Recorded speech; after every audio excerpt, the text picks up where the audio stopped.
Autoline After Hours is brought to you by Bridgestone, your journey, our passion, and by Chevrolet. Chevy runs deep. You're just seconds away from an Autoline exclusive. The After Hours Automotive Draft is coming right up.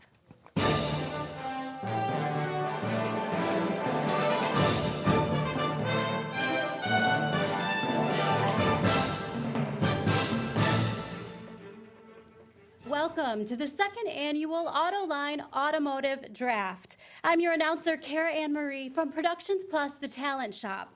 We'll be broadcasting from two sites tonight. The first is Autoline Draft Central here in the main studio, where we'll meet this year's team owners in a bit, but also from what we call our war room, the home of our resident automotive experts. And here's our draft reporter, Tiffany Stone, to introduce the guys who really need no introduction. Tiffany?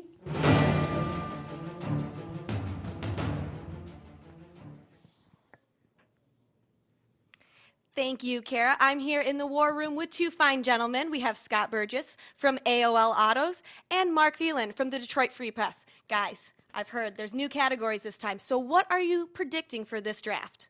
I think it's going to be an incredible draft. We're going to learn a lot about debt executives. We're going to learn probably even more about all of these other groups of people that are part of the auto industry, but haven't really been counted on before. Well, and it's fun to see because it helps us figure out what do people think is most important at a car company. I mean, if you were starting a car company, would you pick a great engineer? Would you pick a designer? Would you pick somebody who knows how to sell cars? Would you pick somebody with a name that nobody knows how to spell? That's the thing that we fear most of all here in the war room, unspellable names.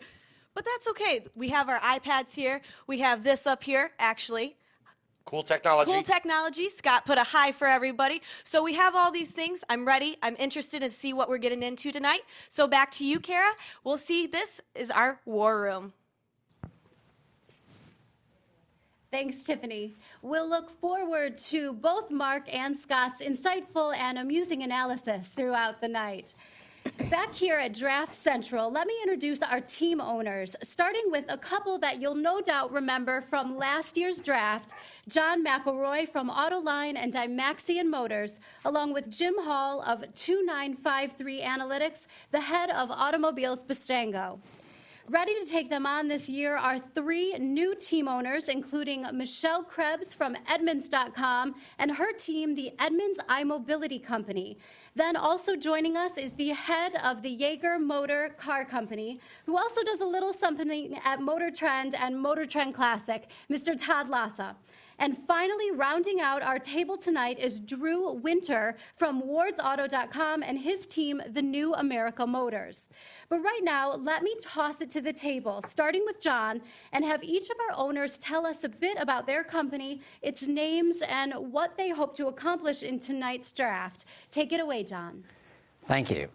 Well, as you all remember from last year, the name of my company is Dymaxion Motors. I've chosen that name because Dymaxion is a word that came up with the brilliant inventor and car designer, by the way, a poet and a philosopher, really a creative genius, and the guy was Buckminster Fuller. He designed a car in the early 1930s called the Dymaxion that I still believe the automotive industry has not yet caught up to.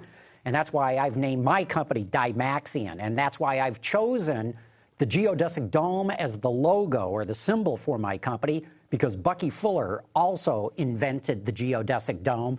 If you don't know anything about him, check him out, especially check out his Dymaxion car, and I've named my company in honor of him because I think he's one of the all-time greats. Jim, I'll throw it to you. Bistango, Automobiles Bistango is named for, of course, the original Bistango, a extremely low volume but very exclusive manufacturer based in Andorra.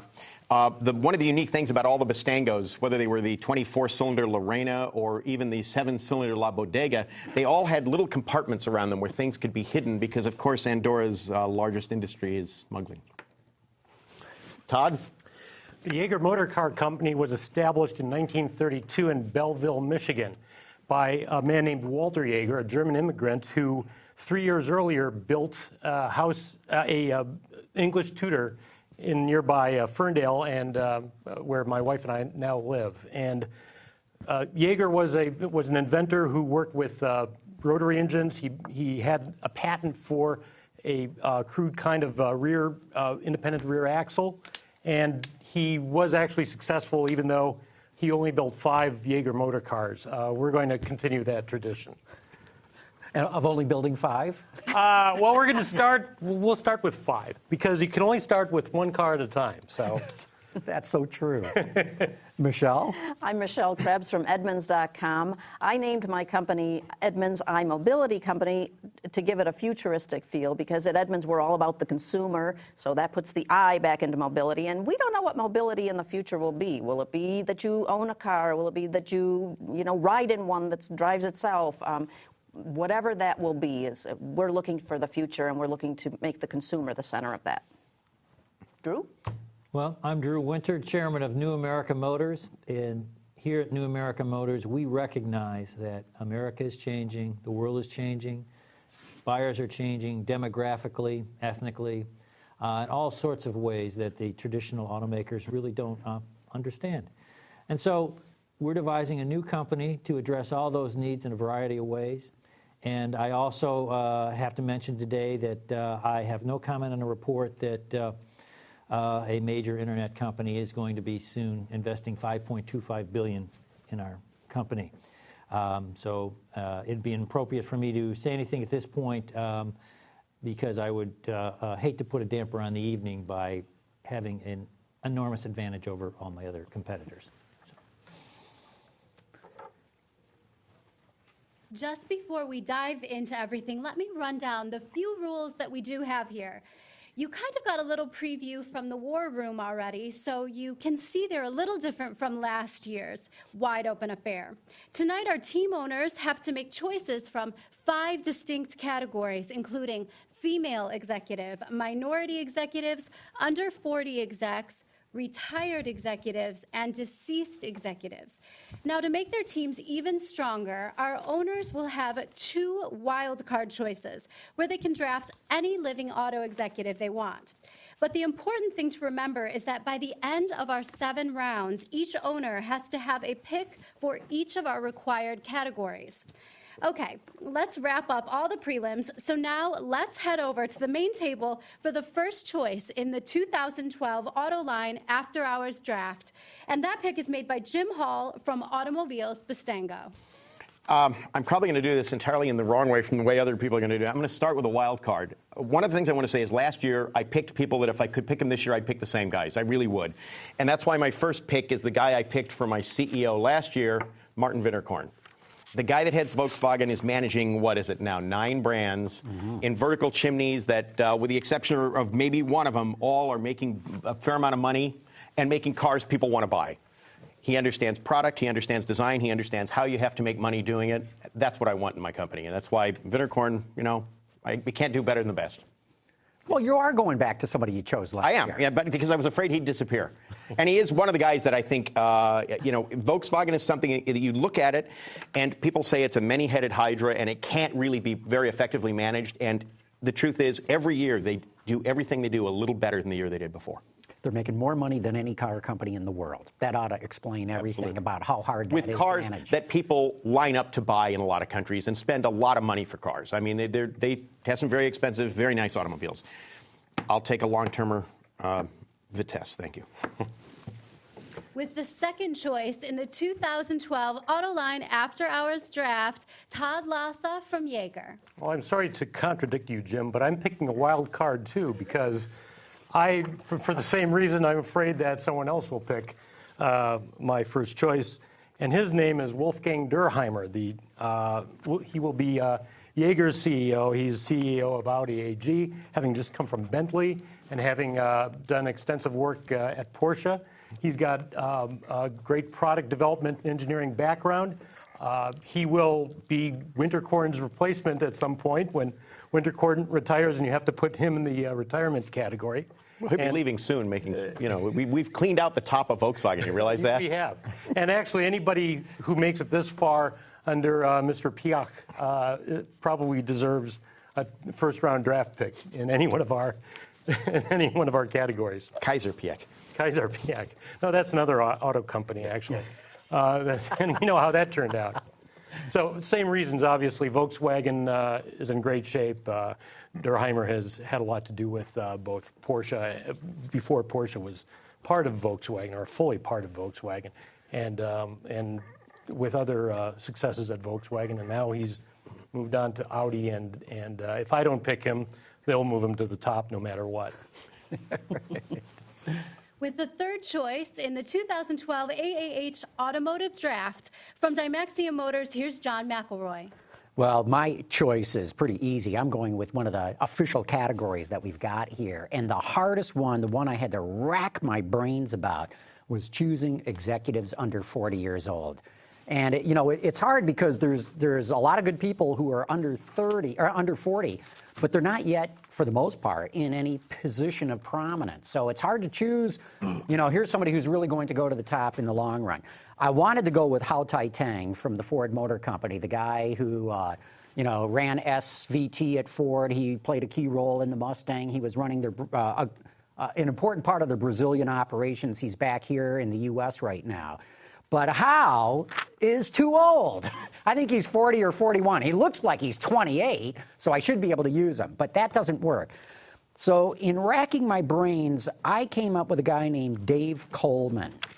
Dave is a product development manager, or engineer, I should say, at Mazda USA.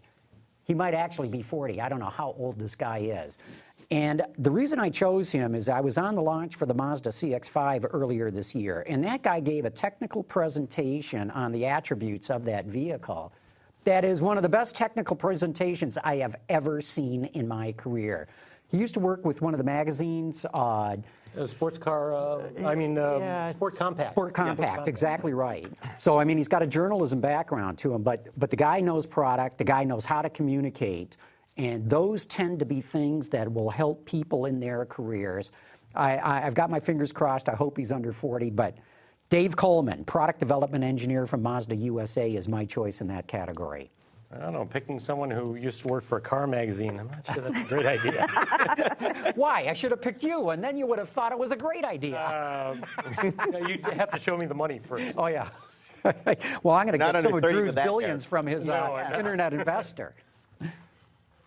Choosing fourth in the first round is Michelle Krebs from Edmunds iMobility Company. Well, same thing. I racked my brain trying to think of executives under 40. And I'm sure there are a lot of wonderful, talented people out there, but we don't know them yet. They haven't surfaced.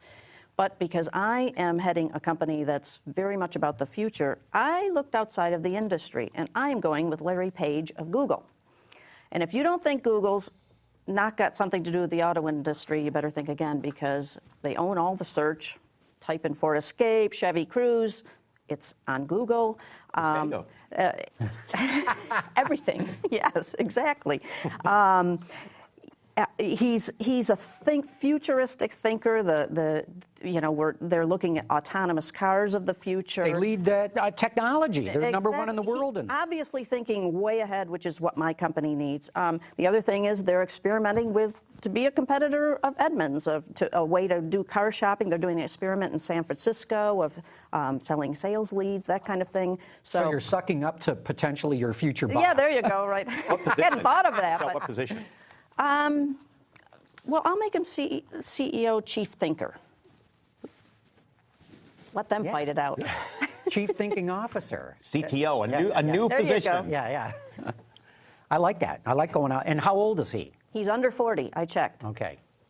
Just. Today? Yeah. A few that I looked at were just over. Is his 39 like Jack Benny's 39 or my 49? Okay. It was, I'll have to look, but it was under 40. I double checked.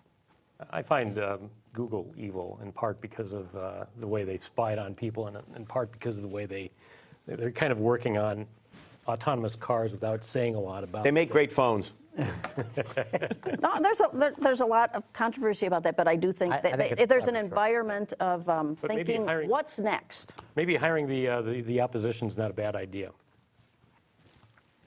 So that's my pick. And with the final choice in the first round of the Autoline After Hours Automotive Draft, representing New America Motors, is Drew Winter. Well, we're all about doing different things and pushing the envelope. So I'm hoping that my choice won't get me in trouble. But after looking at a lot of candidates and trying to hit that under 40 category, looked around the advertising community and was very impressed by his work with the Jaguar account. And I think that his type of thinking, his kind of creativity, could really work well for us the way he views the world. A few human resources problems we'll have to work out with him, but I'm picking Don Draper. From Draper. He's with their agency. Sterling Cooper Draper.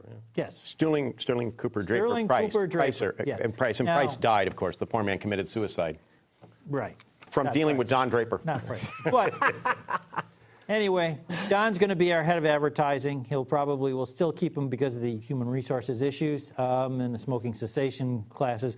We'll keep him, probably the account will go to the agency and we won't hire him outright.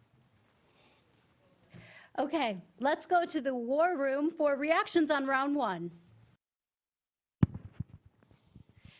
Thank you so much, Kara. I'm back here in the war room. These two gentlemen. So we've seen some groundbreaking decisions out there. We've had our little chuckles back here. What do you guys think? The first thing that I'm wondering about is how deep into the well of fictional characters is Drew Winter going to go? I mean, I am holding out for Pippi Longstockings as chief marketing officer. Nice. I mean, there's no telling where this could lead. I mean, certainly the other choices are interesting. Picking the guy who, runs Volkswagen. Wow, who could possibly have foreseen that? They're only the most profitable company in the world. But, I mean, when you go for somebody who's fictional and would be dead by now if he were alive, that's surprising on two fronts. Nice. Good job. Scott? Well, I find it very interesting that the car makers that are serious about global domination go with the Germans. And both Jim Hall and Todd Lassa picked very capable people. Drew's pick, I thought, was very interesting. Don Draper, not alive, not even real. And so that wasn't one of the categories, so that goes as a wild card pick. I'm also unsure of where some of the other picks are. Michelle, it was very interesting. I think that she made the first pick ever that was not in the automotive industry. Larry Page, who was carded for cigarettes because he's so young, is obviously the under 40 pick.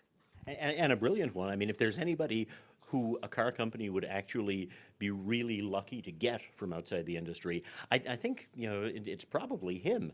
I mean, he's looking at questions in a way that hadn't even occurred to most people. I have to disagree. I think that, any internet person that would come in and an executive like that, their head would literally pop once they had to deal with the auto industry.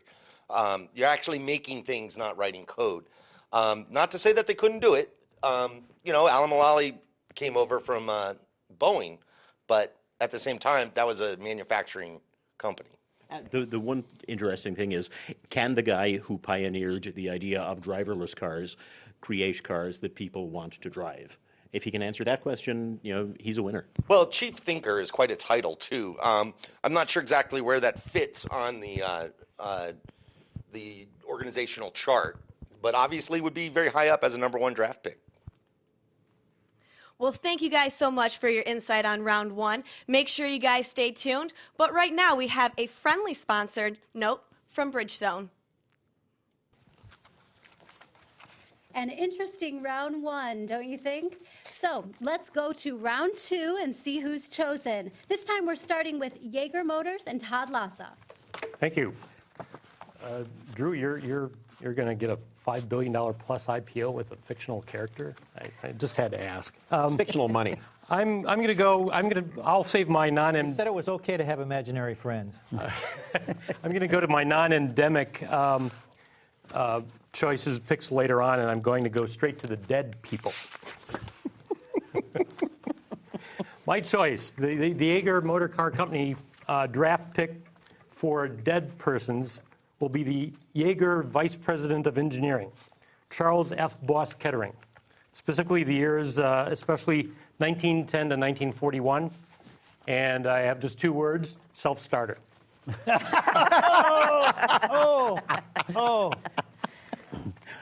Well, obviously, Kettering did. He was at General Motors. He led the engineering team in its heyday. I mean, when they made so many advances in the every year. There were new technological advancements that customers could see from 27 through 41 at General Motors every year. Now, remember, too, didn't he run the Dayton Electric Company? Yes, he did. He started the head of that, which General Motors bought and shortened the name. That's how they got him in the organization, exactly. To Delco, right. So, I mean, if he were around today, and I certainly hope he would be because I just picked him, he would be making the types of advances, I think, necessary to get a fledgling car company or a well-established car company like the Jaeger motor car company off the ground. Another thing I just learned recently about Kettering, too, is he would travel the country with a checkbook in hand. And when he ran into inventors who had cool stuff, write him a check and bought it right there then and there. Although, could you get by calling somebody boss now in 2012? Would it be harassment or something? I think that helps. I mean, we get him some boss suits and use that as an excuse. Hugo Boss, yes. Exactly. Yeah, better to call him Boss Kettering than Hugo Kettering. That just doesn't work. Hugo where I go. Okay, I guess it's my turn then. Back to Dymaxion Motors. Okay, I'll dive into the female automotive executives, and that's getting easier to do because there are more women rising to the top in the industry right now. And there's a number that I would choose from. I was thinking of Grace Lieblein, who's running GM do Brasil right now, because that's an entire car company. And clearly, I think they're grooming her because so many other GM execs have come through GM do Brasil to go to the very top of the company. I also thought of Barb Smartich at Ford, too. I'm really impressed by her great powertrain and engineering background. But I've decided to go with Carla Bailo, who is the head of all product planning for Nissan's Americas. And she's an intriguing woman to me. Local gal, as it were, grew up in the Detroit area, spent a good amount of her career over in Japan, has obviously, caught the eye of Carlos Ghosn, who has now promoted her to this position. And I think somebody with a great technical background, who's been able to travel the world, who seems fairly well grounded as a person, would be an ideal executive to have on the team for Dymaxion. Well, since you didn't take her, I'm taking Barb Smartich from Ford. I think she is just fabulous. She's now Vice President of Product Development at Ford of Europe, so she's getting a great experience there.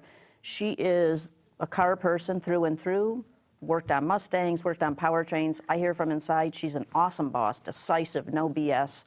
And I think she'd work well with Larry, keep him kind of grounded into real cars.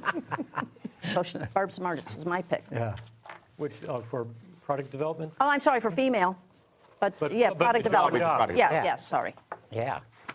Well, I don't like putting people into boxes or dealing with boxes, but for my company, I've got my marketing director, and I do need a visionary, and I want a designer, and but somebody, obviously, to run the company with some business expense. And so I'm picking Ralph Gilles for my CEO of New America Motors. And Ralph, I've just I've kind of grown up with him, seeing him evolve as a designer, and now as more of a businessman, who's doing all sorts of things from racing and just evolving into a really a person I think who's going to go very far in the auto industry, and I think he's going to really be open to change and be able to move our company where it needs to be moved in design, manufacturing, and everywhere else. Shameless plug here. He's also the guest on my TV program this weekend. So I think you've made a stupendous choice. Great tie-in, if nothing else. Okay, you took my design chief. So that means I have to play my dead man card. And I'm going to do that with someone who is arguably the finest, the finest automotive designer that ran a large design department ever to live and walk on this planet. And is this somebody who just recently entered the dead man category? No. This is William L. Mitchell. And I went William L. Mitchell circa 1963, which was when he was planning the Toronado the Riviera, the Eldorado. He was also responsible at this time. This is when the thinking that got us the 1968 General Motors A cars that were all spectacular. 4-division cars, common architecture, common platforms, and they looked radically different.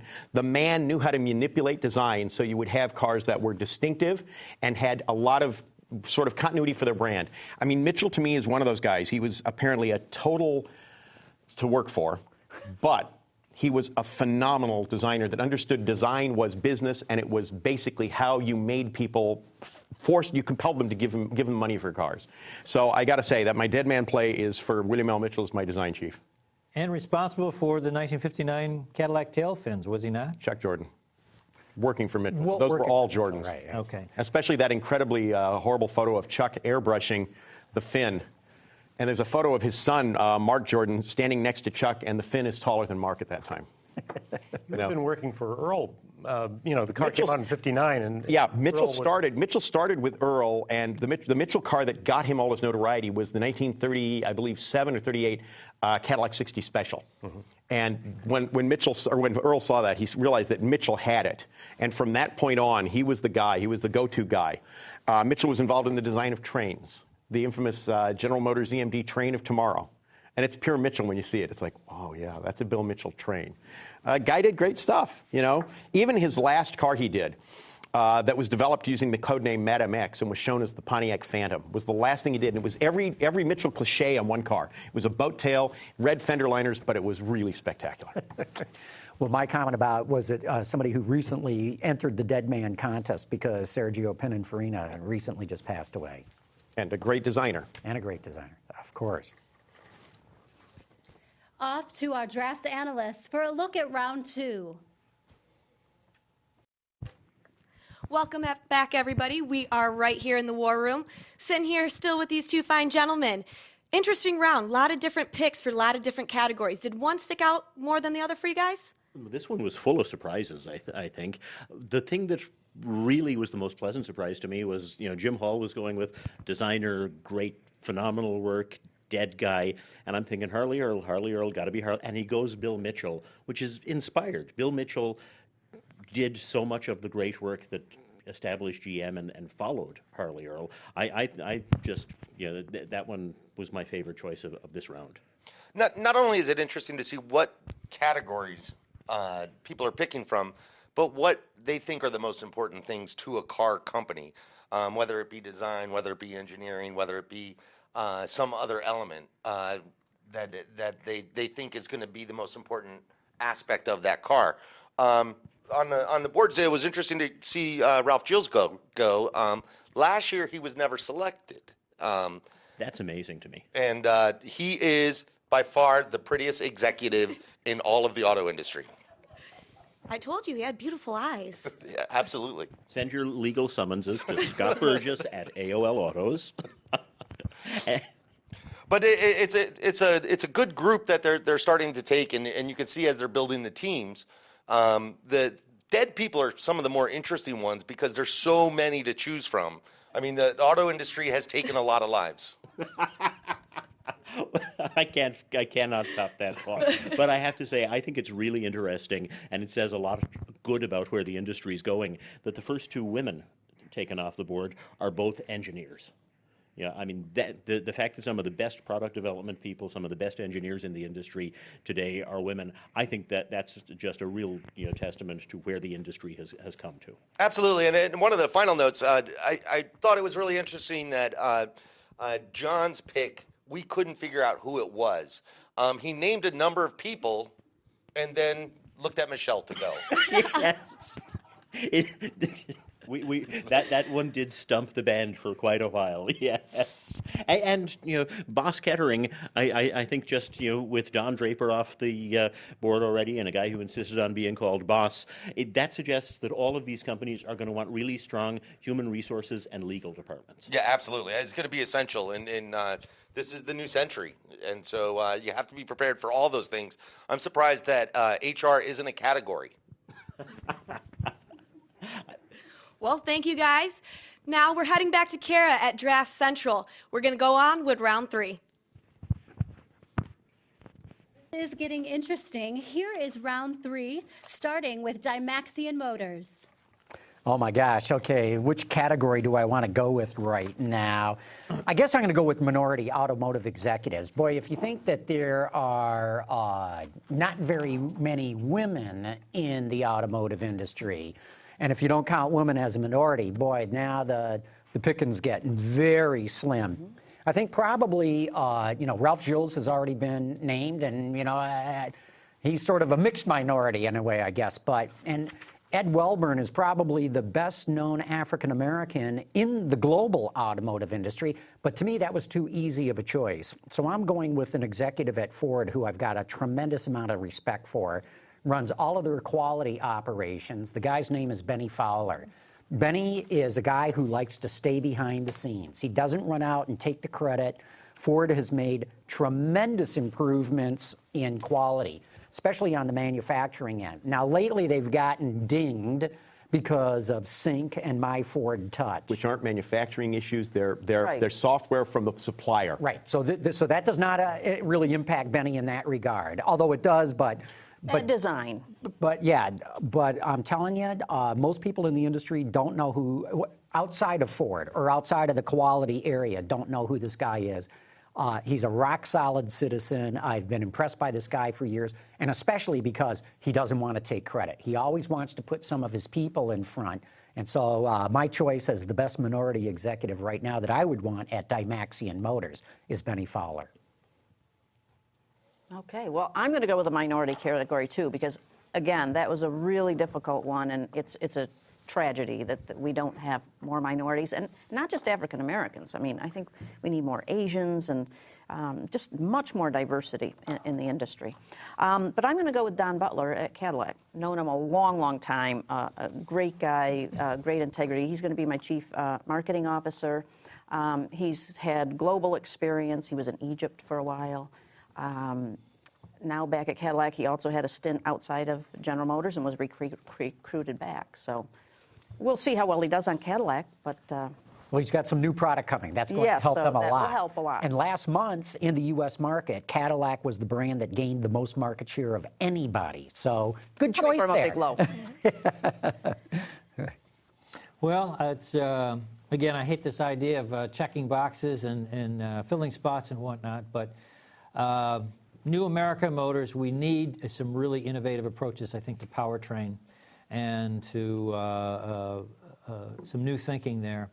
And I think that the Chevy Volt is still one of the most magnificent pieces of engineering to come out of Detroit in 30 or 40 years. And I also been always very impressed with Pam Fletcher, who is the chief powertrain engineer on that car. And I think to be involved with the development of the Volt, you're not only smart, flexible, you also have to be very courageous, because it took a lot of courage to put together that, put all the engineering together and all the people together to make that possible. And then to put up with all the crap that came later and defend your product. And she was just cool as a cucumber through the whole process. I was really impressed with her, and I got to have her on my team. Good choice. Yeah. I've decided I want to start the position of product czar. That this is somebody that has product responsibility across the line. They're not just an engineer. It's about inspiring people to work in the car.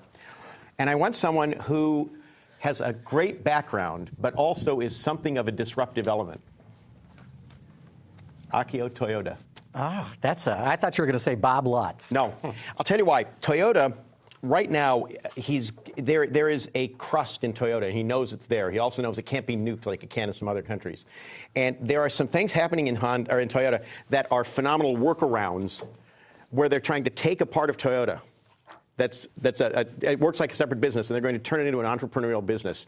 And they've announced that the guy who's sort of responsible for planning is from the U.S. They have people coming from all over the world to do this.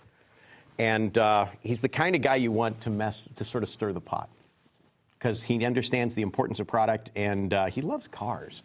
You know about him racing at the Nürburgring with an assumed identity. Yeah. Had a fake name just so he could go drive, because as soon as they knew it was him, the company people weren't going to let him do it. And he snuck out to do it. I mean, it's the kind of guy that you want to sort of stir the pot up and keep people interested. I think it's a great choice. I really admire what Akio's done in a very short amount of time with the company. You know, the two guys running it before him kind of blew the whole thing up, and a lot of people fought to prevent Akio from coming in. So I'm with you on that one, Jim. I think that's a great choice. My only question with that choice would be, is he going to be able to do for Bistango having a name like Toyota? I mean, when you work for a company named Toyota and your name is Toyota, sometimes you can get things done a lot quicker. I think what we'll do is legally change his name in Andorra to be Bistanga. His last name, so it'd be Akio Bistanga. No, get his assumed name from when he was racing at the Nürburgring. Better yet, which is the same. I loved it. It was just one name. Yeah. You know, and it's like, the driver has no first or last name. No, he's very popular in Japan. They kept telling people that. It's like, oh, Cher. okay.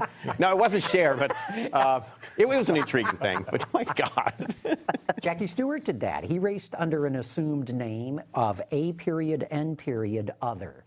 When? So it was A.N. Other. Very, very early in his career when his parents would not let him race. Okay. Got it. And that's how he did it. So that's a popular pastime, racing under with an assumed identity. Yes. It seems to be more popular than writing with an assumed identity. Well, speaking of both shortened names and of stirring the pot, I want someone to stir the pot as well. I want that person to stir the pot as VP of Sales and Marketing because, as Jim has pointed out many times, that's going to be the main battlefront in the coming decade. So Jaeger Motor Car Company's choice for, under the minority category for our VP of Sales and Marketing is Jay-Z. Now, he's owner of the 40/40 Club, part owner of the NBA Nets, creator of Rockaware, co-founder of Rockefeller Records. I love that part. Founder of the Rock Nation and former CEO of Def Jam Records with 14 Grammys. He's a very astute business person, and I think he would lend a great deal of acumen to the sales and marketing. So what? He's only got to sell 5 cars. That's right. Well, and John, one at a time. You know, it's not like he's got to go out and move 25,000 in a month. Yeah. Well, the first thing I want him to do is reassess and decide on a new sales target for the company. What if he comes up with 3? No. Well, then he's out. Okay. You know, because. You know, you just bench him. You know, you get someone else if that's the case. I want him Don over. We can come over for drinks. Okay. But that's an interesting background. I didn't know all that. Oh, he's a business guy. He's very much a business guy, and I think because of his relative youth, and because of his background, he would appeal to the type of customers you want to get into a car company. Especially one called Jaeger. Yes. I think the first model, even though it has nothing to do with the drink, the first model we're working on is called the Meister, by the way. Yeah. Saw that one coming, huh? Yes. It's better than calling it the Schnitzel. It's true. And as we head back to Tiffany and the guys to get a perspective on round 3, I think that answer calls for that snazzy war room graphic. Can we see that again?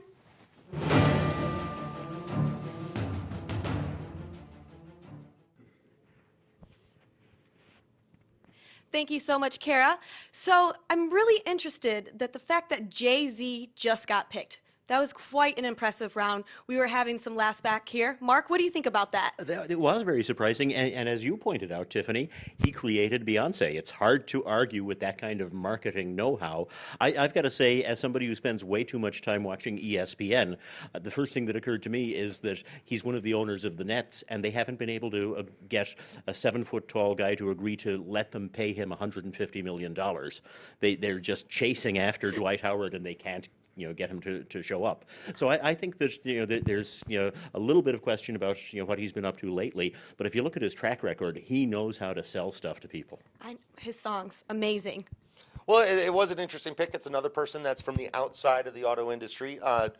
Sometimes a lot of people think that the industry could use some more outsiders coming in. A couple of the other picks were very interesting as well. Fowler, Butler, Fletcher, Toyota. And then, of course, Jay-Z. Unfortunately, I don't really have any good jokes this time around. Well, it's funny, though. You talk about outsider. Akio Toyoda is trying to be an outsider in the company that his, I think, grandfather founded, that practically has his name on it. He wants to be a guy who shakes stuff up. Well, and I also have an issue with this. I think that this should be a wild card choice, not the choice for the minority, because in Japan, Toyota is not a minority. And I thought that the rules were very clear about this. And so, yes, I can. Japan, okay? He'd be a minority over here, okay?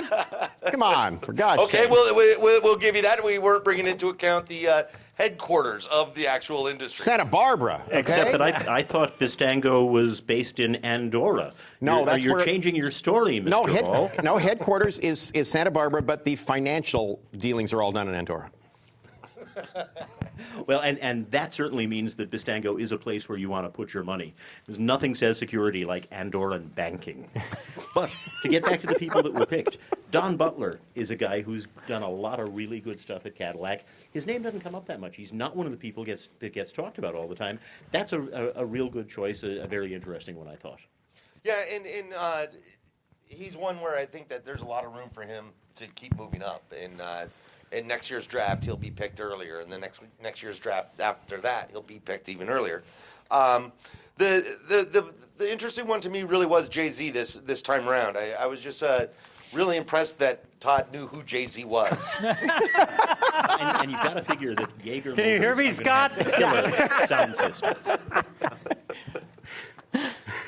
But that's about it right now. We're ready for the next round, waiting, eagerly awaiting in anticipation. Are you trying to steal my job over here? No, I was just trying Do you want to throw it back to Kara at the studios? Go right ahead. No, it's your turn. We'll do it together. Okay, go ahead. Okay, ready? Well, well, you can see how much fun we're having here in the war room, but of course, all the intensity is happening over there in the studios, so back to you, Kara. Well, let's keep it going with the choices for round 4. And starting us off is Michelle Krebs. Well, I am going to the deceased category. What struck me when I was looking at this was so many of the greats are, they're retired, they're gone. I found it much more difficult to find that outstanding talent. I think maybe some of it has to do with you can't, people aren't accountable as much anymore. They don't stand out in terms of all this teamwork that we have. But I need a chief designer for my company, so I'm going to go with Sergio Pininfarina. Brilliant designer and forward-thinking. I'm looking for people who are forward-thinking. So he'd also drive you to have one hell of a good company cafeteria, or he'd leave. Well, there's that. You see? I think his work speaks for itself. So. Yeah, no, it does. I mean, Pininfarina's designed just about every Ferrari, right? I think every single production Ferrari came out of Pininfarina. No, but predominantly after about 1969 or 70, the majority of production Ferraris have been Pininfarinas from that point on. But before that, there were Ghia Ferraris and Bertoni Ferraris, and the first Dino 8-cylinder, the 308 GT, was a Bertoni. And at the time, everybody said it doesn't look like a Ferrari, and now it's considered quite attractive. But yeah, Pininfarina's done pretty much all the work except for 1 or 2 cars from 68 on. It'll be interesting to see if he could do autonomous cars and what they'd look like. Oh, he'd do a phenomenal job with them. Another little-known fact about Sergio Pininfarina is that he was the head of, I don't remember the exact name of it, but it was like the Italian Industrial Manufacturers Association kind of thing. Mm-hmm. He was not just a great designer running his own company. Well, he had manufacturing facilities. Right. They built cars at Pininfarina. No, I realize that, but I'm saying for all of Italy, yes, industry and unions had to come to him, and he'd sort of be the consigliere who looked over everything. Mm-hmm. And while we, the enthusiasts, know his design work in Italy, he was known as this big, big industrialist. Mm-hmm. Remember, Pininfarina also did industrial design. They do kitchens and stuff. So they do way more than cars. Right.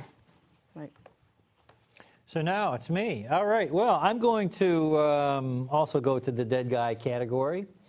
And I found my concern with there's just such an enormous amount of talent there that it was hard to pick. But I had to think of somebody whose talents could be transferable, even if you're going back a long ways. And then I also have to think about what I needed. And if I was drafting a hockey team, you want your goal scorers and you want your defensive people but you have to protect your intellectual property too. And we're dealing with we're going to be dealing a lot in China where it's really tough to protect your intellectual property. So I needed a Bob Probert, I think, of patent protection to get me going and to take us where we need to go. So I looked through history and I found what I think is perhaps the best patent attorney that ever lived, George Selden. Ooh, interesting choice. No one was probably, he's never heard of, he's infamous, he was terrible for the auto industry. They couldn't enforce his patent. He single-handedly, though, stalled the auto industry for probably decades because he had this crappy patent, but yet he had the best auto builders in the world paying him royalties because he intimidated them, he was good in the courtroom, and it took even Henry Ford, it took 8 years to beat his patent, which turned out wasn't very, very good at all. So I'm picking George Selden as my chief intellectual protection officer, and he's going to especially work in China, protect our patents, and bust heads when necessary. But I think he's my finest choice. So Drew, what you're saying is instead of actually building cars and making a profit on them, you're going to sue people, and that's how you're going to make money. That's how you're going to just like they do in the electronics industry. Back their $5 billion. There was a time when Tesla looked like that was their strategy. No wonder you plan to start it with just $5 billion. Yeah. That's not true. Now we got we have other things, but He's not we commenting just on want. I simply want to protect our intellectual property, and I looked at this guy. He's the one to do it. And I agree. I think that's a fascinating choice because Selden did have the automobile business sewed up completely. Yeah. And it really, if it wasn't for Henry Ford, they'd still be paying or royalties to Selden. Yeah, I mean, according to him, he had a patent that basically connected an internal combustion engine to wheels, and so anybody who invented a car, he figured owed him money. And you know how Henry Ford beat him is Ford forced him to build his car. Correct. To prove to the judge that it didn't work. Yeah. And sure enough, the car didn't work, and that's how Ford built it, or beat it. After 8 years. Yeah. So, again, if he's on your side, he's a good guy. If you're fighting against him, you hate him. Time flies when you're having fun. I'm going to do my under 40 play now, and it's somebody no one in this room has heard of, and probably nobody out there. Elena Kasavina. She works with Kuna Mutual Group, and I would have her for IT security and the CIO. She's a whiz when it comes to programming. And you want a network system that nobody's going to be able to break into? You got it. She's very, very good at it. And she's 30 years old and Russian. So, I mean... We're speechless. Yeah. No, because we're speechless because he's right. I mean, we've never heard of this. Yes. And it's one of those things because information security is huge anyway. So if you can find somebody that can bulletproof all of your systems, and the thing that she apparently is into is not, you don't do it once. You're upgrading it constantly. So it's a moving target. And just CIO anyway is a big deal for your chief information officer, but I want somebody that's into information security too, not just information. So we wouldn't have to worry about the patent. Oh, it's my turn, isn't it? Okay, well, I'm going to go to my under 40 choice, and his name is Lorenzo Simonelli. He will be the Jaeger VP for alternative transportation. Simonelli is the GE Transportation CEO and president. He's 38, and his mentor is Paulo Fresco, the Fiat chairman. Jaeger car company, the Jaeger motor car company does not want to be just about motor cars. We know that the future is also in alternative forms of transportation. I think Drew mentioned this.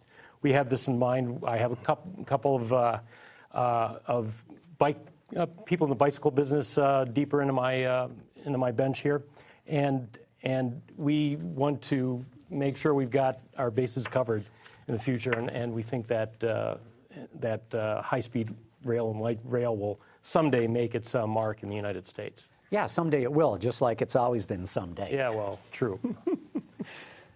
Okay, Old Fusion coming soon. Yeah, right. I guess I'll go then, and I'll jump into the deceased. Since you two just picked the under 40s, I'll go with the deceased. I was thinking about Soichiro Honda, because here's a guy who started his own car company. But there's somebody else that I dug back a little bit more in history and was blown away by. I've known him all, and you guys all know who I'm talking about, Charlie Sorensen. Charlie worked with Henry Ford from the very beginning. He started out as a pattern maker, was in on the design of the original Model T at the old Paquette plant, really played a crucial role in designing the Highland Park plant, the first really mass production Serious facility. line. The serious line. He was the one who did all the experiments in the moving assembly line. If it weren't for Charlie, the moving assembly line in automotive would not have happened, or it would have happened much later than it did. He's the guy who, even in the Second World War, figured out how to build B-24 bombers 1 an hour down at Willow Run. And I mean, this is a guy who did it all. In fact, he's recognized as being so crucial to the early years of the Ford Motor Company that if you go down to the Detroit Institute of Arts, where there's those great Diego Rivera murals, you'll see very prominently Henry Ford. You can pick him out of all this painting of all these people. You can pick out Edsel Ford, and you can pick out Charlie Sorensen.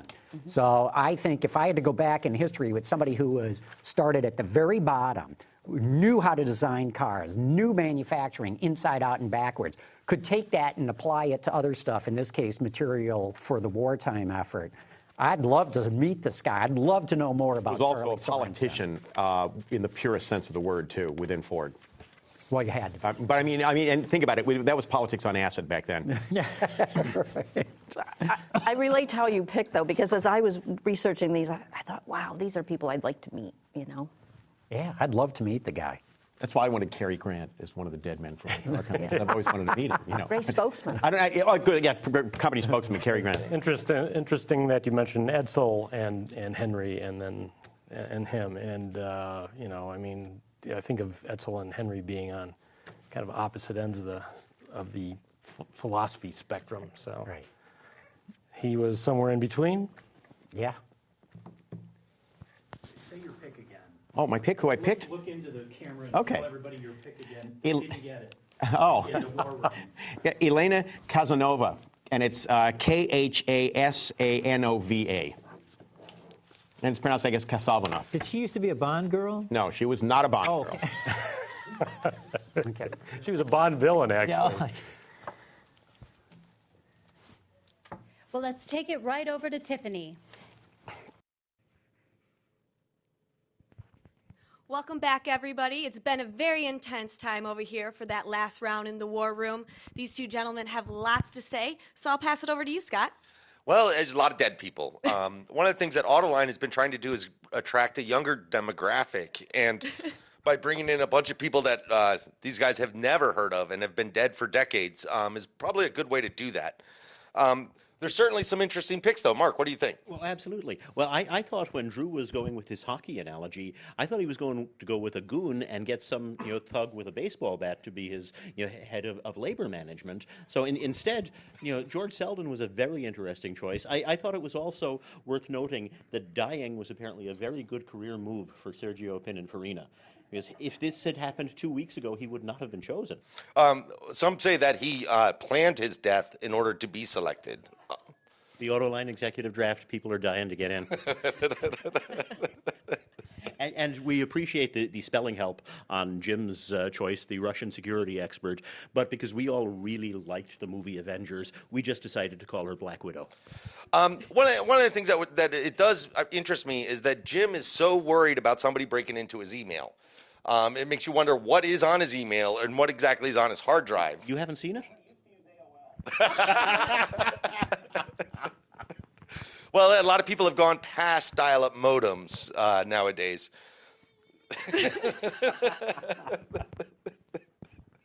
I was going to say I would comment more, but I don't really know that much about all the really old guys. Go ahead. You could. The one thing, thanks so much. The one thing that I appreciate is particularly the idea that Sorensen is somebody who understood manufacturing so well that he could still probably come in and lay out the best assembly plant anybody has ever seen, because that's probably true. And I am hoping to see one of the auto journalists that are out there selecting pick Rudolph Diesel, mostly because auto journalists love diesels. We do, and also the guy who created the Otto cycle engine. What was his name again? Otto. Oh, that's right. Thank you. Yeah. And the other thing that's surprising is Bob Lutz is still available.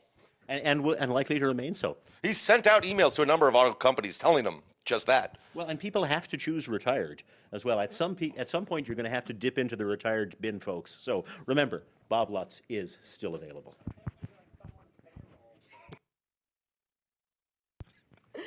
Well, thank you guys very much for that insight on that last round. As you can tell, each round is getting very, very serious back here. I was calling these gentlemen fine gentlemen, but that might change once we get into the last rounds over here. It's a lot of heated stuff back here. Well, make sure you guys stay continued, and now right back to you, Kara. Okay, folks, let's move on to round number 5, with the first choice being made by Drew Winter from New America Motors. Okay, well, we're going with the retired category, and I'm picking Shoichiro Irimajiri. Iri is a guy that I've had the pleasure of interviewing a number of times. He's had quite a career, starting with the development of the really legendary CBX Honda six-cylinder motorcycle, and then went on to a terrific career at Honda. I managed the Honda factory, the giant Honda factory in Ohio for a number of years, and then kind of took a different path. It was very unusual for a Japanese executive to kind of take the path he did instead of sticking with the same company.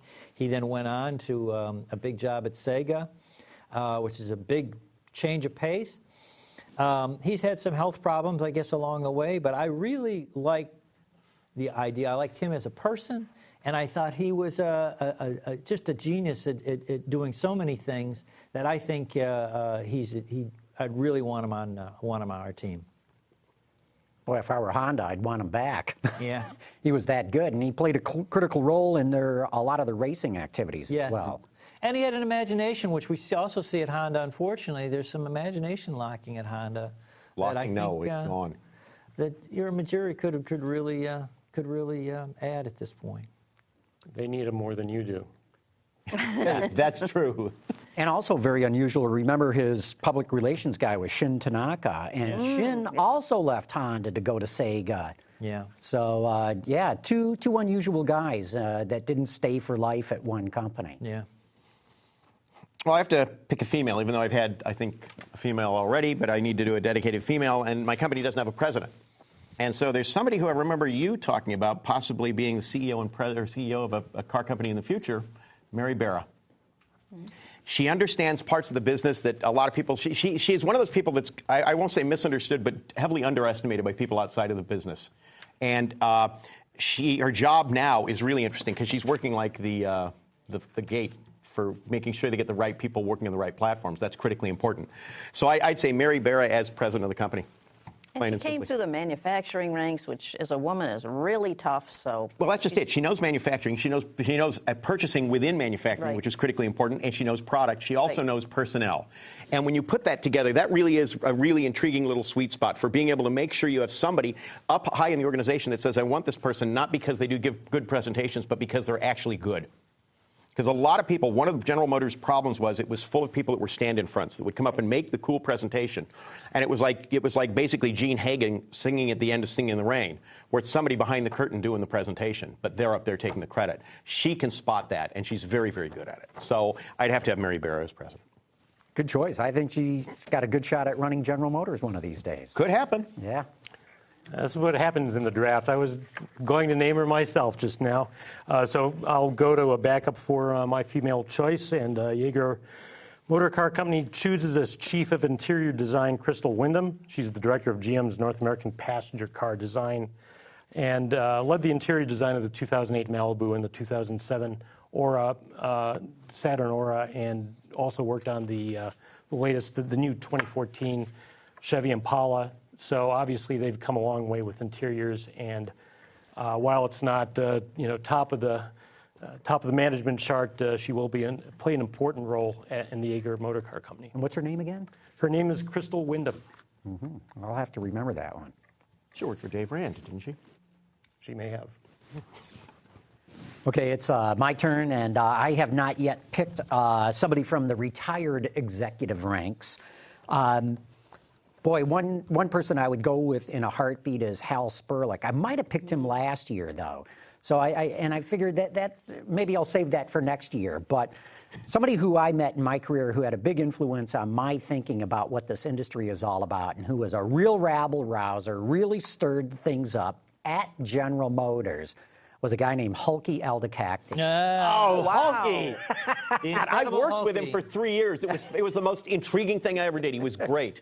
He was a nut. He was a nut, but he was a brilliant nut. You're going to have to spell that for me. Yeah. It's Hulky. Hulki. Hulki. Aldecalde. Aldikacti. He was a Turkish guy who, if I remember right, he was like a chain smoker too. It was always chain and a cigarette and coffee. And He's the guy. The Ford Fiero or the Pontiac Fiero? Wasn't Pontiac that Fiero was his baby. brainstorm? Then didn't he go to an outside firm or He something? after did that? because, first they pitched this car to General Motors, and General Motors said, we don't need a sports car. We already have the Corvette. And he was like, but you guys don't get it. Well, they didn't get it. Right. So a few years later, there's the gas crisis going on. This is circa 1979. So he, with I think Bill Hoagland was running Yes, Pontiac at the exactly. time, went back to the board and pitched it as a small commuter car. It was a commuter commuter car. Yes. economy car. And then to hide the budget, they went out, and you're absolutely right, they went to... I think Stempel was actually before Hoagland, too. when he that all might have happened. laid the groundwork Yeah, for exactly. it, too. Then they went to Entech Engineering, Yes. where there was a guy named George Millidrag running the whole thing. They outsourced almost the entire design They of hid the it car. under a lot of it under the development of the GM80, the front drive Camaro. Had they buried some of the budget for it in there? And Hulky really visualized the whole outsourcing strategy. He was the one who thought this through before anybody else caught on to it. And I remember sitting down with one afternoon with him and him walking me through, this is what's going to happen. And damn if the guy wasn't right. Everything that he said was going to happen, happened. I remember a meeting at AVE, Advanced Vehicle Engineering at GM, and he's sitting back and we're talking, and all of a sudden he sort of goes, Jim, what about holding Velcro body panels on cars with Velcro? And we did it. Yeah. And it worked.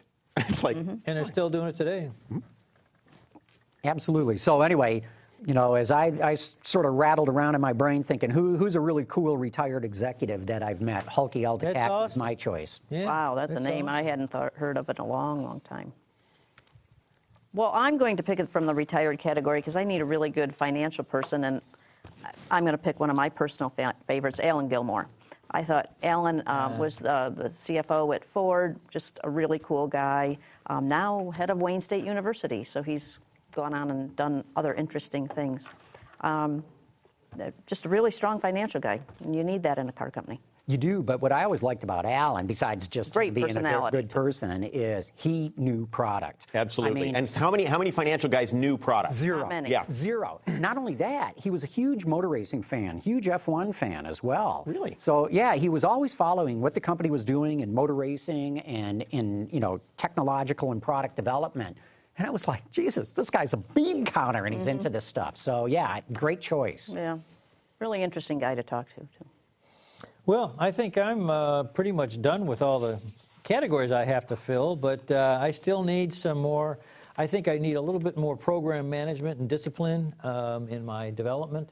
So I'm going with Tony Posawatz, who was the recently... You already picked. Yeah. Huh? The round is done. Oh, The round's that's done. right. Oh, Yeah. That's- So we know who you're picking next, and you'll be Yeah, the yeah. last person because I'm the first one up. So maybe I should pick Tony. No. Yeah, Fixing that IPO, and now he's trying to take an extra turn. okay. we got to go listen to those yokels in the other place. Now analyze what we said. Is it true that they're actually several hundred feet below level here at Blue Sky Plaza? That's only got to do with their intellect. Oh, yeah, okay. It's Studio X. We need to spell some names for them, I think. Well, let's see what the War Room has to say about all this. Let's take it to Tiffany and find out. Thank you so much, Kara. So, of course, another interesting round, guys. Either one? Joining you here from an undisclosed location. I hope they weren't talking about me, though. Clearly, you are the brains of this operation. One of the things that I thought was interesting, this was a round that was real high in product development people, but for the design choice of Crystal Wyndham, I know there's supposed to be no cheering in the press box, but we actually had from one of the crew here in the room, when her name got called, we heard a little, yeah, Crystal. That's a popular choice here in the War Room, clearly. Absolutely, and it is interesting that there's a number of executives that we haven't seen picked because there's so many to choose from at this point. When you add up the retired and the dead group, there's lots of really good people to choose from. So that explains why we haven't seen a lot of the current executives on the list. Well, and it's also why there are always such large casts in zombie movies, because the dead do outnumber. I thought Mary Barra was also one of the excellent picks, and it was one where I think that sometimes within a company you move around and you don't necessarily grab the limelight, or certainly not in the press, but you certainly become valuable to any company. Well, and she's clearly demonstrated that, and she's part of a duo that seems to be rising together at General Motors. She and Mark Royce seem to work incredibly well together, and they are at the heart of what's going to happen for the next few years in GM North America. And what do you think we're going to see coming up? What are the holes? One of the things I've had is a little bit of trouble is filling in what each company needs at this point. Is there something that is still missing? We're doing pretty well on product development. I think there are a couple of companies that still, a couple of our executives who still don't have a designer. And other than Don Draper, I don't remember any real hotshot sales and marketing guys getting pulled. So those might be the areas to look for. Well, you have to get your message out. It's also interesting that Jaeger Motors is. It sounds like they're going more with bicycles. In their development. That was a good strategy for some former car companies that. And it works for Peugeot, absolutely, John. Yeah. And speaking for myself, I am still waiting for our complimentary shots from Jaeger Motors. I mean, I'm not here for my health, people. I thought it was interesting to see New Motors try to cheat, that trying to sneak 2 picks in during that round. It's a good strategy, but you're likely to get caught. And now I hope somebody else takes whoever it was Drew was going to call. Oh, and by the way, Hulky Alkadaki, great choice. Among other underappreciated cars, if I recall correctly, the father of the Pontiac Fiero. I would really want him on my marketing team. You might want a better marketing person if you're coming out with the Fiero. Good luck, John. Well, thank you guys very much for your insight on that round. But before we head back to Draft Central, we're going to have a few words from our sponsors at Chevrolet. It was more than a car to him. It really was his baby. Oh, no. That's my old Chevy. Dear God.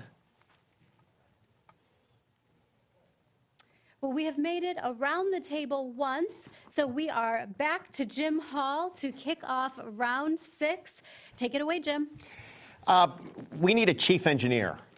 We've got a president and a car guy, but he's supposed to whip people up. I need somebody that holds the lap record for a 4-door production sedan around the Nürburgring. Somebody that I worked with for a number of years at General Motors and shared an office with. John Heinrichsey. Oh, yeah. Okay, Heinrichsey is one of those guys that can do a car as mundane and prosaic as Citation, and then turns out things like CTSVs, ZR1s. I mean, John knows cars up one side and down the other. He taught me so much just about what to feel in a car, and I still don't get it compared to the way he does. Heinrichsey's one of those guys, no company can have too many John Heinrichseys in it. It's a physical impossibility. And so John, who's retired out from GM, also was a rather successful racing driver in his own right. I got to say, you want vehicle development, you want a chief engineer that's going to make sure everybody is going the right direction. Can't do any better than John Heinrichsey. No, he's a great guy. In fact, we had him on Autoline After Hours a few years ago. He'd probably be a good guy to bring back again. Absolutely, yeah. And no, you're absolutely right. That guy could take anything and drive the wheels off it.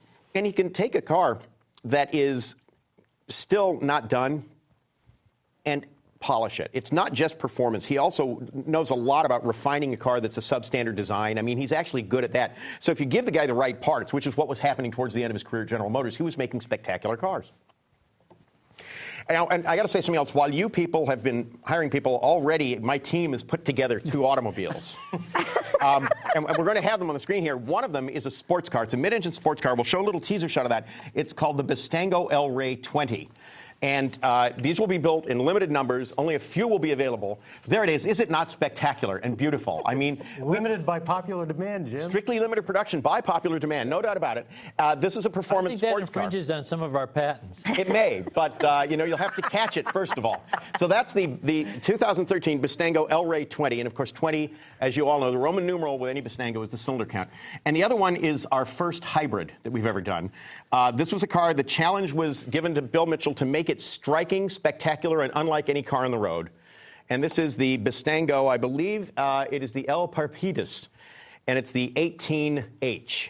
When you say striking, does it meet PED-Pro standards? If you are foolish enough to be hit by a Bistango, you want to die because it's an honor. You can be hit by many cars, but rare is the person that can say, I was killed by a Bistango on Hawthorne Boulevard. And it is a Bistango hybrid, which, as you know, means, of course, it's an electric car. And it's also getting, because Parpalides is Spanish for gerbil.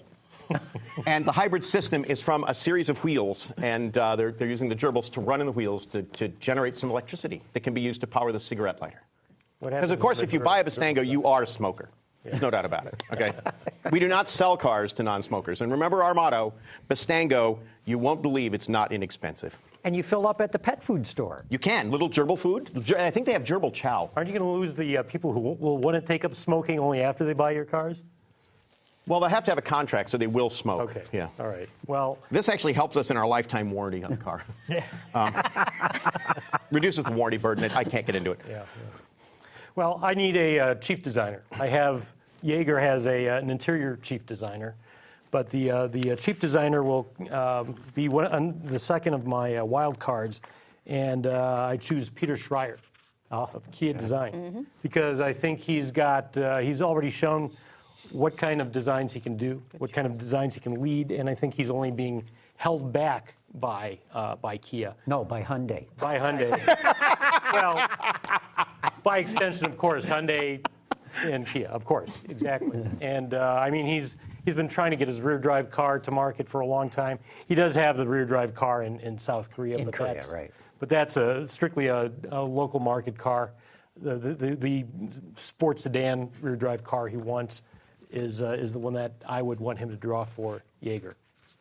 Yeah, Peter's done a terrific job. In fact, if you look at it, I only am familiar with the numbers in the U.S. market, but Kia is starting to catch Hyundai. Yeah. And boy, there's going to be a battle royale at the point that Kia does catch Hyundai in sales. The problem with the Kia-Hyundai relationship, just to go off on a quick aside, is that they don't completely own it. They own a part of it, and they control it. And as a result, they can only take so much of the young child sort of kicking out because it's really a cousin that's living with them. Yeah, there could be some odd manufacturing problems if they start to catch Hyundai in sales. No question. An enormous amount of competition between the two groups. I mean, they're so competitive with each other. Right. Yeah. But I think what's going to hold them up ultimately is their capacity. I mean, they're just selling everything. They're both selling everything they can. Sold out, right. And headed for a possible strike. Yeah, in Korea, right. Well, this is a great time to grab Schreier away from. Good idea. Yeah. Hey, Dymaxion Motors also needs a chief designer. And I want somebody who's out to prove something. And that's why I'm going to choose Kevin Hunter from Toyota, who runs Kelty. Yeah. I'm already speaking in the past because I've already thought that I've hired him. But he's not one of the retirees. No, he's not. Or the dad.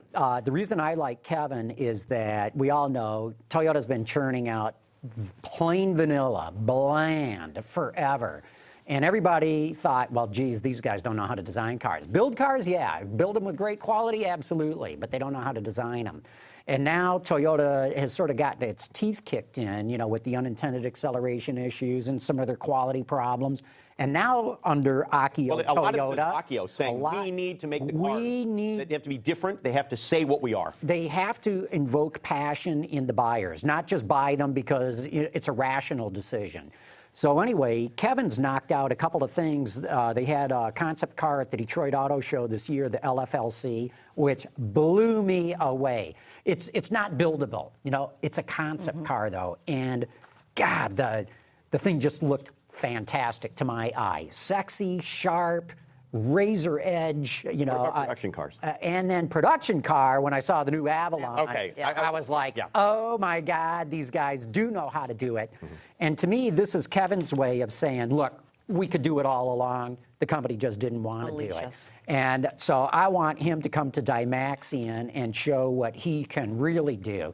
Because to go from as bland as they were to two very exciting products, one concept, one production, shows me there's an awful lot of talent there, and Kevin knows how to bring it out of the organization. And so many auto companies have the same problem. It's not that they really lack the design talent. They just lack the ability to... It's not that a lot of these companies can't design them. They can design them. They can't get them approved. Right. Right. I mean, plain and simply, it's a management issue in most of these cases. Right. Well, and all the most of the segments that Toyota has played in are segments where you want to be careful because you don't want to anger your current customer. But high volume segments, you don't reward radical in high volume segments. You just don't. You can push it, but there's a point at which you're going to go too far, and then boom, cavitation. Well, and radical when you're talking about a Camry or a Corolla, it doesn't take much to be radical. But you can see the philosophy for the Avalon. It's a relatively low volume car by their standards. With an aging buyer base, they got to do something to bring new buyers in. Go ahead and take the shot. And you know, when we saw that car at New York, there was mixed reaction among the Motor Trend crowd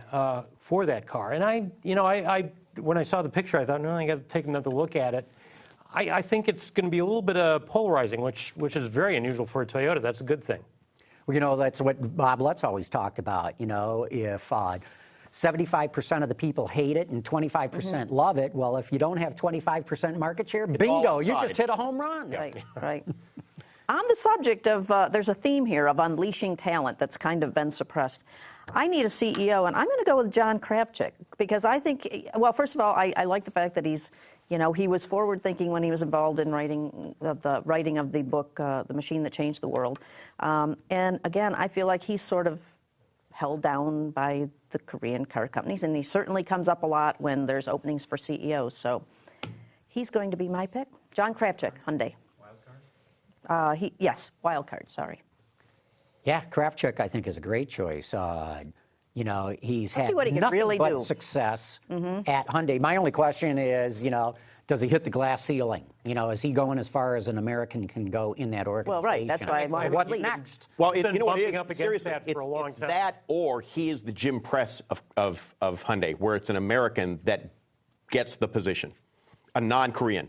And if anybody can do it, he's the guy. I'm not sure that might be harder at a Korean company than at a Japanese company, given their... I think that's probably true, too. We'll probably never That's why I'm really taking know. him. Yeah, exactly.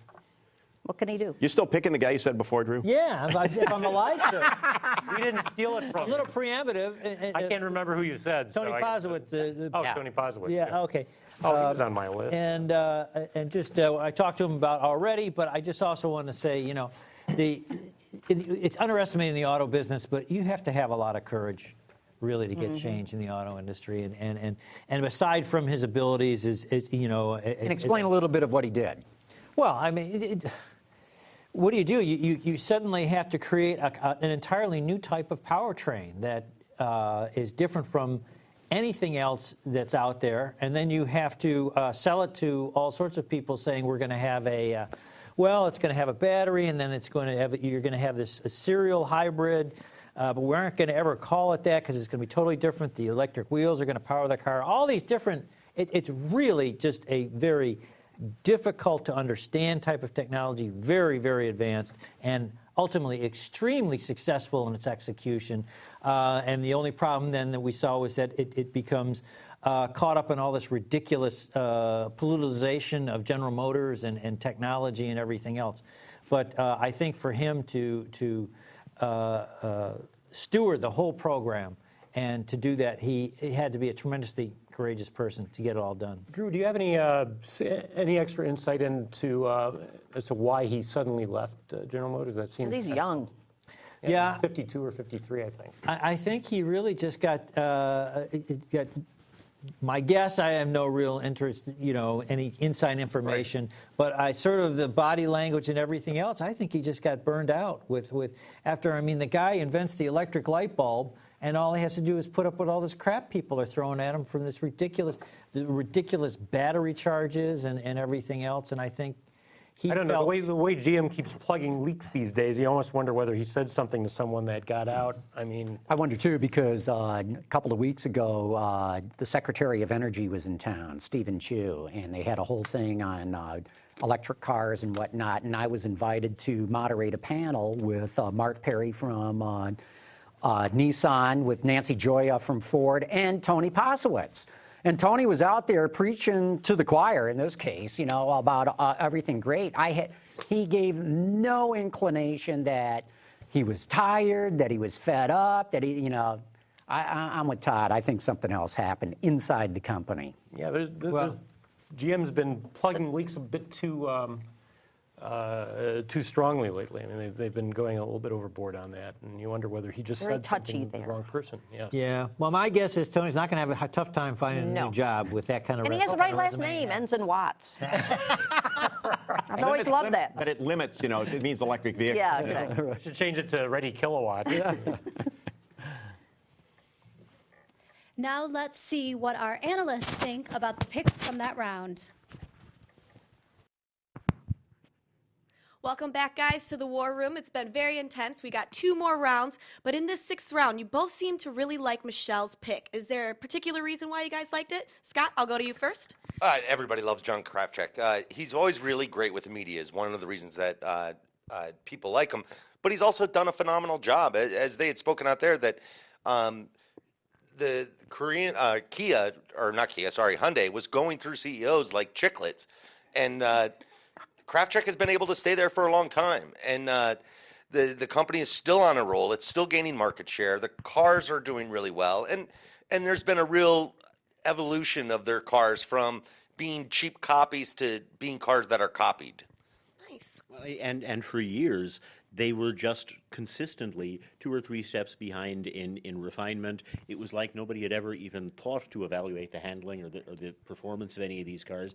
And they brought Krafchick, who's an engineer and a guy who understands marketing and the rest of how a company works. And he has overseen the development of a really good line of cars. Somehow or other, he has convinced the Korean executives to listen to him, and they've built a bunch of cars that Americans want to buy and they're willing to pay more for. I mean, Krafchick, I think, you know, the question somebody raised is the right one. Are there jobs at Hyundai that are high enough for him to stay there, or does somebody, you know, snatch him away and, you know, take him to, you know, lead a company like Michelle wants to? Well, there's certainly the opportunity at Michelle's company, though I don't think the pay is quite as good. One of the things that I thought was fascinating is during the last round, Jim showed us 2 designs of vehicles that people he hadn't even hired yet had already spit out in between rounds. One, Andy was dead. Yeah, this could be a case for. And it sounds like he has a patented Richard Gere hybrid powertrain involved with that, which I think is going to be fascinating, though I don't know what the mileage will be. Well, and if you look at the Bistango hybrid, the only question really is, you know, which end is uglier, honestly. Distinctive.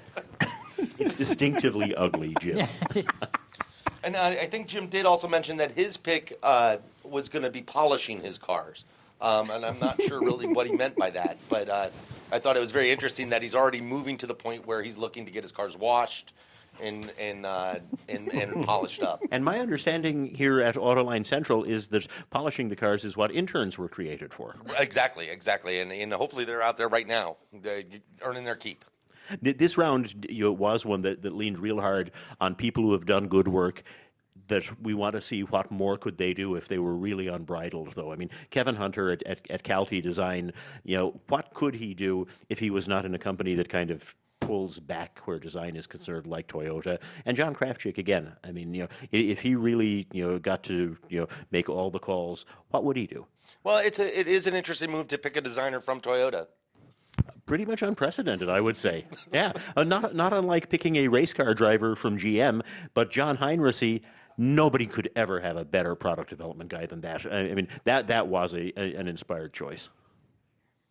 Well, thank you very much, gentlemen. Well, we do have one more round, and I'm going to head that back to Kara at the studios. She'll be able to let you guys know what's going on next. Okay, well, we are wrapping up our draft with the 7th and final round. Okay. Well, Jaeger needs a very deep bench in terms of product development because we truly want to build way more than 5 cars. So the Jaeger Motor Car Company chooses as its final draft pick under the retired category, Bob Mansfield, the former Apple Vice President for Product Engineering. Now, who among us wouldn't want to pick someone from Apple? He retired just recently. We don't know exactly why. It might be a Tony Posowitz sort of thing. But he's been involved with Apple for several years and a little bit more in the background versus some of the more well-known product developers and designers. But he's considered one of the top people there at Apple, or was. And so he's going to be key to Jaeger's product development. One thing's certain, your cars then wouldn't run Flash. No, that's true. That's fine. That's all right.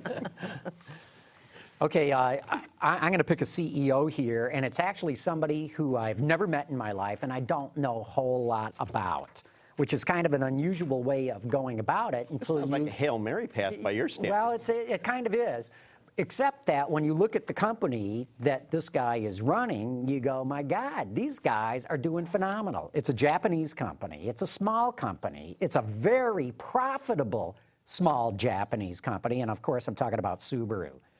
Fuji Heavy Industries, the CEO of which is a guy named Ikuo Mori. And like I said, I've never met this guy. I don't know what he's like. But when I look at Fuji Heavy Industry, which is a conglomerate, by the way, don't forget, they're into rockets. He's the CEO of Fuji Heavy. Fuji Heavy, right. Okay, he's not like the head of Subaru. He's the head of the Uber, the Kretsu. But nonetheless, you know, at a time when conglomerates, by and large, have not done well, at a time when everyone says, oh, you've got to have at least 6 million units global capacity or you can't compete, here's this little boutique company that, you know, Mazda's not doing this. I mean, it sells fewer cars than Mazda, and it's very profitable. Mazda sells more cars, and it's losing all kinds of money. It has a purchasing agreement with Toyota. Well, no. There's more to it than No, but I'm saying that helps them a That lot. helps. That helps. And they're co-developing a car, but, you know, the sales numbers in that are not what's moving the needle. They're co-developing several cars. Right. I mean, when the big earthquake hit Japan a year ago and the tsunami knocked everything out, and Subaru sales never slowed down. I mean, they slowed down a little bit, 1 or 2%, but it's like these guys sailed through the earthquake like it didn't never even happen. Well, really, the whole recession. Oh, the whole recession, they just marched right through, yeah. So, I mean, I am blown away by this little boutique companies whose styling I don't really care for, whose cars are decent cars, but there's nothing that I aspire to. Brilliant marketing, at least. And the cars have buyer character. loyalty. The cars do have character. The cars have character. And loyalty. Subaru is the company Saab wanted to be. Yeah. Yes. Great. Subaru is the company Saab used to be. Yeah. Because Subaru was very much like that. There were people that were... But Saab never got to that level of volume, right? No, but it was an earlier time. My point is there were people that were bonded to the brand because they built Saabs. Subaru builds Subarus. The first time Subaru doesn't build a Subaru, that's the car they're going to have problems with. When they do basically a rebranded Toyota or something. If they do that car, you know, and it's possible it can be done to round out the range. Well, a good thing that the BRZ has the box exactly, box absolutely. engine. Yeah. Are they doing well in other markets? I mean, we know that they hit, I think they passed 200,000 units per year for the first time in, what, 07 or 08? Yeah. And then they kept going? And they've kept on when everybody else... in the United States. Yes. And they're going to In the pass US, 300 this year. Right, so. right. Yeah. But to answer your question, yes, they do well in Japan, they do well in other markets. But when I say well, it's on a Subaru scale. Correct. They're not trying to sell 500,000. It's actually the car company VW wants to be in the U.S. at least. I mean, you know.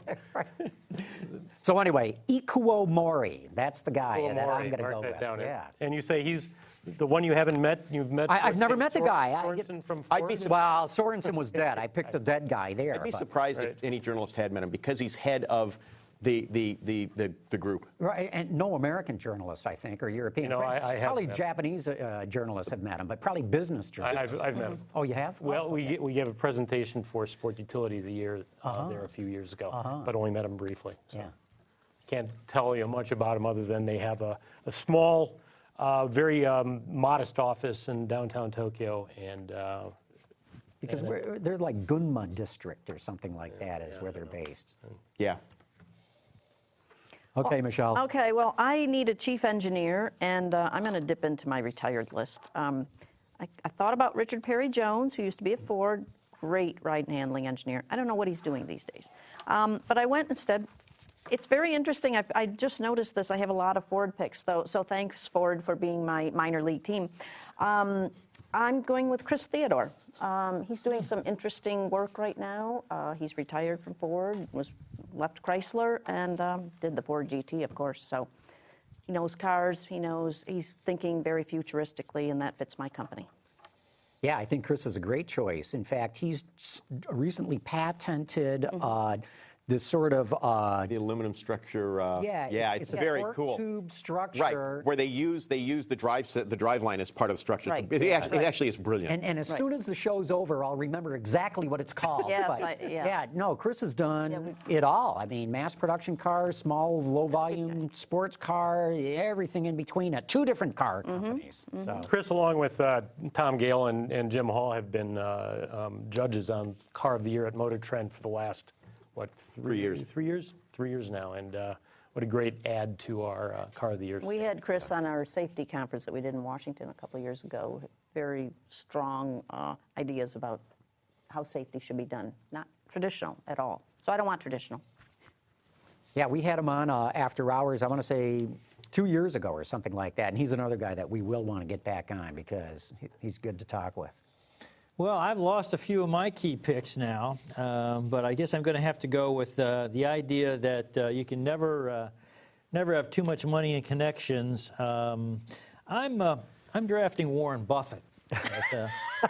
Good choice. He'll be our CFO and whatever else he wants to be. But we're also hoping that he'll help us help BYD, which he already has a big investment in, and I think because he's done such a great helped job himself out of that one. Yeah. Okay. Well, his investment can help us. That's where your $5 billion is coming from. He still has. I can't comment on that. Of course. But anyway, we could. There's some insider trading going on here, Drew.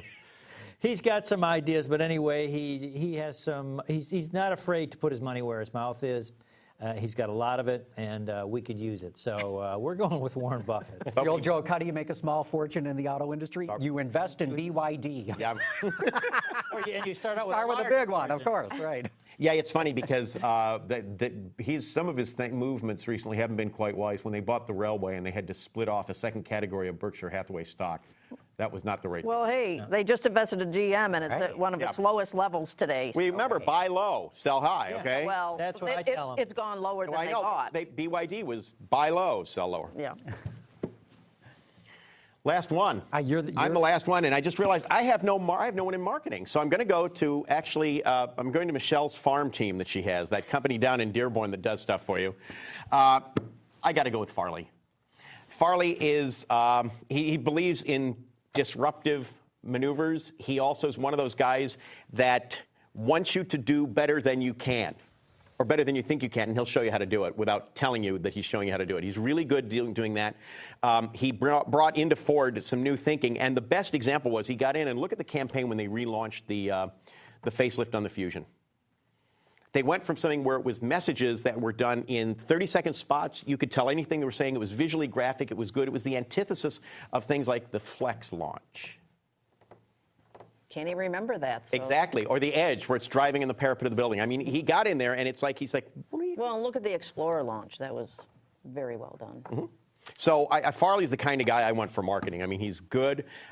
He also, any guy that has a Shelby in the garage, a real GT350, a real GT350 with 305 horse and a 289, guy can't be all bad. He's a true car guy, but he also depends a lot on social media, and I wonder if he's going a little bit overboard with that. I wonder if works so far. Yeah, I guess so. But I mean, I wonder if he thinks that Ford customers are really stop that Googling there, Jim. Sorry. You know what? Well, really see when he relaunches Lincoln, because that is not a social media crowd, and that's going to be well, maybe it is. I mean, I think social media ages are maybe the buyers they need for Lincoln are social media, because one of the problems is you can't do Lincoln as an exit level car, and that's what it had turned into. Yeah. Farley's a great choice in my book, too. I mean, the guy's pioneered a whole lot of stuff. Absolutely. In all different things. You know, we talk social media, but look what he's done with television, the integration of American Idol, which I never watched, by the way, but I think what Ford's done to market the other thing himself is brilliant. He was the guy with Scion that saw Scion differently from everybody else. He says Scion is an experiment. We should not have a linear product plan in there. In other words, because he's there before they launch it, he said the idea was you do a car like the XB, you do one generation, then you do an entirely different car for the next car. And the problem was that as Scion went along, and they started bringing new blood in it, the new blood they brought in was the old Toyota blood, and it was, we're successful, don't change it. Yes. If he would have stayed in the position, but the problem is it was an entry management position for running a division, so you were going to move him out of it. They knew that. But if he could have done that as an experiment, a lab, I tell you, Scion would be a very different type of a business now, and people would be looking at it. There'd be stuff that wouldn't work, but they would go ahead and do it different anyway. He ran Scion when it was Scion, and he ran Scion, exactly. He did, and when they should have had the same program in place that Ford and GM did, where it wasn't a stepping stone to something else. I mean, that should have been the be all and end all for a certain buyer group, and you don't try to sell them up to Toyotas. Right. It was like when Chevrolet had Geo, and the idea was that after they buy a Geo, they'll go to a Chevy. Sorry, guys. Okay, let's head to the war room one last time to get the analysis on the final round. At the same time, we'll get the report cards on who had the strongest draft. And to the folks in the control room, can we see that great war room graphic just one more time, please?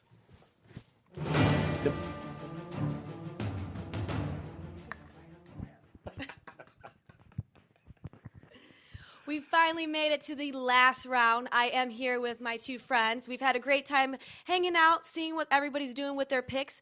We do have some report cards. Let's see what you guys got. Actually, my understanding is that the report card is something that we're going to do later. This is just a nasty tease to the viewers. The report card is something that we'll do in the after hours, after hours, whatever they call it. But I think we got some thoughts on this last round and just some sort of summing up thoughts as well. Scott, you want to go next? Go for a second? Well, I can comment on the report card parts. Anybody that didn't have Bob Lutz is downgraded one grade. That would be everybody gets downgraded one grade. So they're all starting at Bs. So you think not choosing Bob Lutz is a serious error on their part? Yeah, he should have been the first person taken by every person. And he has worked for that many different car companies. Right. Leon Coca wasn't taken either. Perhaps not at all at the same time. Right. Yeah, but he could still work for other people too. That's unimportant. Not going to fire people now. This round, I was really impressed that the very last pick was Jim Farley, who is. I agree with everything that Jim had said. That he's a great marketer, and he was kind of the role at Scion when he was there. It was not what it became. What it was designed to do is not what it ended up being. Well, and if you look at it, it's becoming increasingly clear that nobody at Toyota actually understands what Scion is. So it's just sort of wandering around trying different things without any apparent plan. Buffett was also a very interesting pick. It appears Drew wants to pay his secretary about $500,000 a year. What's wrong with that? Which is called the Buffett rule, which is pay your secretary a lot of money. There's a number of other picks. Is there any ones that stand out to you? Honestly, I was very pleasantly surprised. I thought the categories that were created this year would lead people to reach for executives that might not be great in the job, might not actually be among the first 7 people you'd pick. But with a couple of exceptions, for people outside the industry, there's nobody on this entire list, I think, that any car company wouldn't want to reach out and grab. I agree, and I also think there should have been a Bob Lutz category, which would give executives that look most like Bob Lutz, executives that act most like Bob Lutz, or Bob Lutz quotes. You're having an iPad malfunction there, well, Scott. This is Autoline. Yeah.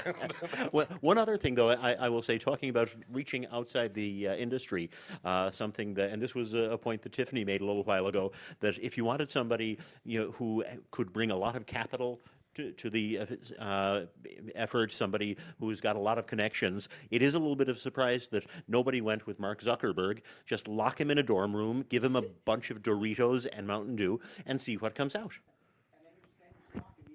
As soon as you go public. Yeah, none of us like him. Yeah. We don't want to work with them. Well, you also need those twins to give him the idea. Then lock him in his dorm room and have him Maybe get we to should work. hire the twins. And now we need Drew's intellectual property thug to get us out of all this. I think. Absolutely, and Don Draper could do that. It was a really fascinating round. We were looking through some of the teams. We're not sure if some are the under 40 picks, if they're all going to qualify. But we'll have to do a little more analysis before we disqualify anybody. I think McElroy's out. Just on general principle. Yes. Yeah. No, this was very good, and we will be going through all the picks and figuring out who we think won overall. But that's something that's coming up a little bit later. I think that you'd want any of these teams. I mean, if you were a car company coming out today and you could have that kind of talent. Especially if you could revive the dead. Yeah. Well, that would be a different business, and that's a different business plan. Yeah, I changed my name. It's the Lazarus Car Company. And think of how many Lincolns you would sell. It looks. I think it's been another good. There are a lot of dead Lincoln customers. That is one of the things that is well known and DeSoto's too. documented. Yeah.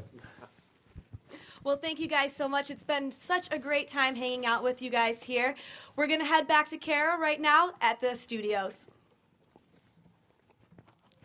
Well, that's it. A big thank you to all of our team owners, Jim, Todd, John, Michelle, and Drew, draft analysts, Scott and Mark, and a big thank you to Tiffany Stone for putting up with those two for 7 rounds. And let's not forget our friends at Productions Plus The Talent Shop and OFS Office Furniture Solutions. I'm your announcer, Kara Ann Marie, and I'd like to thank you for joining us for the 2012 Autoline After Hours Automotive Draft. We hope you've had as much fun as we have, and we'll see you next year. Autoline After Hours is brought to you by Bridgestone, your journey, our passion, and by Chevrolet. Chevy runs deep.